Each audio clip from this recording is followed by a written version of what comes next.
Hi, welcome viewers to Chat Masala. We have a very special guest episode today with a young lady here with me. Her name is Miskil Dharmadhikari and she has changed professions. So we are going to find out a little bit about both her earlier profession and the current one and what she intends to do in the future. Welcome Miskil to the show. Thank you, thank you. Okay, so the first question is, you've been in advertising for a long time, I think about 15 years or so. Yes. So what did you like about that profession and what you did there? So you're right, I was in advertising for almost 15 years. I spent some time with Linda, some really good blue chip agencies, if I may call them so. The first part, right after college, the fun part of advertising is what really brought me into it. I really enjoyed working with on certain brands like Oreo, like Cadbury, and Hershey's chocolates. So that was something that I enjoyed growing the brand because, for example, I launched Oreo in India along with, of course, with the team. And that was a great experience because it was a international brand. I was coming first time to India and we had to understand the Indian market. And slowly I realized that that's where my interest was, understanding the people, the consumers of India. So getting to know people, what is it that that makes them do certain things or choose certain products. So that was the most interesting part for me in advertising, apart from of course all the glamour and fun and all that. Yeah. Okay, so that brings me to the switch. You now have moved into an entirely different thing, at least for laymen like us, a different profession, which is personal counseling. So what made you think of that switch and make that switch? So I've been thinking about, ever since I was in school and college also, I've been interested in people, minds, psychology. I had actually pursued the science stream, so I've done masters in biotechnology by degree. And that time, even today, psychology was a part of the arts stream. And when you're doing well, people, at least at that time, people used to be like, why do you want to get into arts? You can't mix these two. You can't, and why don't you do science instead, because it's an opportunity. So I just went with the flow and did science, but I was always interested in psychology, which I didn't really have the time to study as I got from biotechnology into advertising. I did another course and got into advertising, but it was always at the back of my mind. And as I turned 40, I thought that if I don't do it now, it's never going to happen. I really wanted to dabble. I wanted to understand if this is something that I would like to pursue. So I decided to take a break from advertising initially and explore it a little bit. So I did a course from St. Xavier's College, which was an introduction to personal counseling. And I realized that yes, this is something that I want to do. I like to help people. I also felt that advertising, while it's fun and games, it's a lot of, you're selling things to people, trying to make them feel that they need things. You're selling things that sometimes you don't even believe in.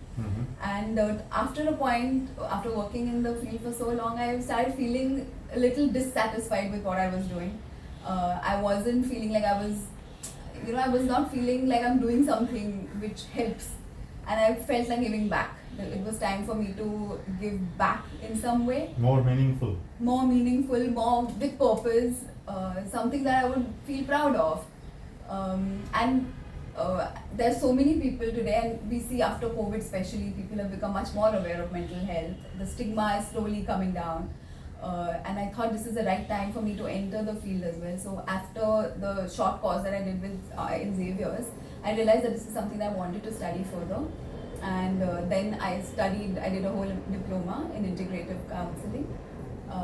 And while I was doing that also, I met people. I did a lot of cases. There's casework that you need to do. And I realized that I do have what it takes to be a counselor. I really enjoyed the process. So that's why I made the shift. So are there any specific segments, age-wise or any other, that you cater to or you would like to work with?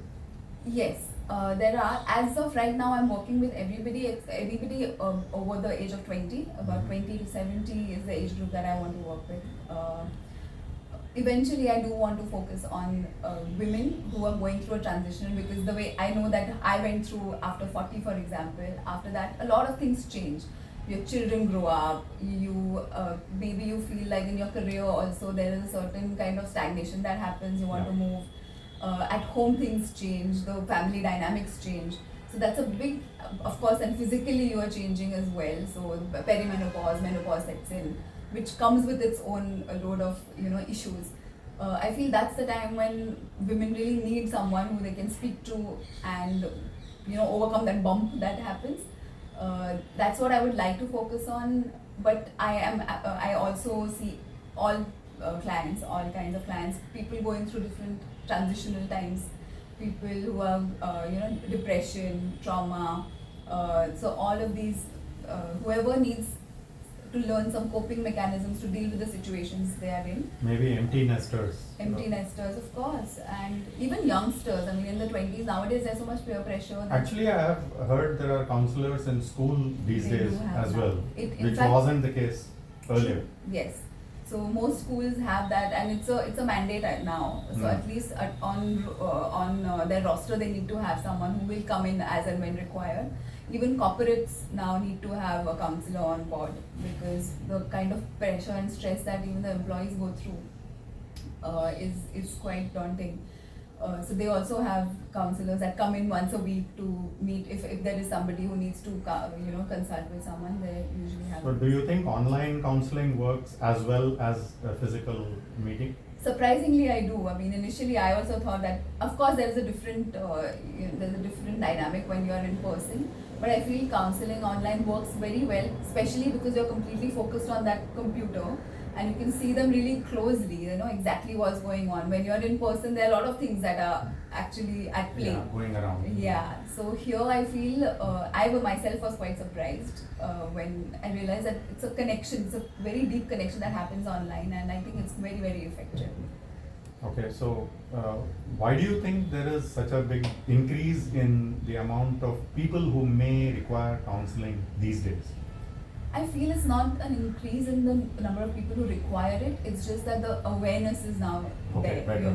Earlier there were so many. What has changed also is earlier we used to live in joint families. So there was somebody or the other who you could share things with, went to, speak to. Now we are all living in nuclear families. So there are fewer people, and if I have a problem with my husband, I can't go and talk to him about it. So I need someone else to speak to, and I can get a neutral, empathetic space where I can speak my mind and I know that that person is not going to divulge it to someone else, as opposed to a friend who probably knows both of you and will have their own perspective on it. That's where people are becoming more open to it. Slowly the stigma of it is also, people who are in the public sphere are also talking about it, so the stigma of it is also slowly dissolving. I'm not saying it's gone, but it is slowly dissolving. And younger generation is realizing the help that therapy can give them, and they themselves are opting for it, whether it's in colleges also have therapists now. So they do go and talk to these counselors, and then if they require special help, then they do go to they see people outside privately as well. So the younger generation is changing it, and even the older in the sense, the middle-aged people also, women who have not ever done that for anything for themselves, right? They're usually selfless and they're always busy with what the family requires. They are realizing it because of whether it's social media or whatever. They're realizing that there's something like that that's available to them, which is why there's more and more people who are seeking it and are open to experiencing counseling. So how does a counselor market herself, according to you? How do people get to know that you offer these services? Yeah, so I mean, of course, it's mainly word of mouth. Okay. After you have a few clients who will talk about if they appreciate what tell their friends. They will tell their friends.